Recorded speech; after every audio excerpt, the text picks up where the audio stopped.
د چاپیریال ساتنې او طبي کثافاتو کمیټې غونډه د کندوز ولایت د چاپیریال ساتنې ریاست په تالار کې د چاپیریال د تخریب پر وړاندې د لا زیاتو اقداماتو په موخه جوړه شوې وه. د دې غونډې غړو د هوا ککړتیا او د ښار په سیمو کې د طبي کثافاتو خپرېدل د چاپیریال د تخریب لپاره ډیر خطرناک وبلل او په ښار کې د تولید شوو کثافاتو پر جدي کنټرول ټینګار وکړ.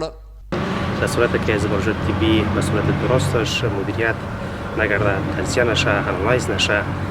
در قسمت پخش و نشر و شیوع ابراز ساری و انتونی نقش خیلی موثر خود داره. به او اساس رهبری ریاست ساتنه ولایت کندوز مطابق پلان ترتیب شده در قسمت مدیریت و انتقال زبالات طبی، دفن و از بین بردنش پلان جامع ترتیب کرده.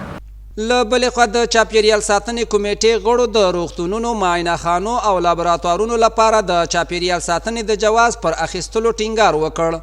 او د چاپیریال د ککړتیا مخنیوی د ټولو هیوادوالو مسئولیت وباله.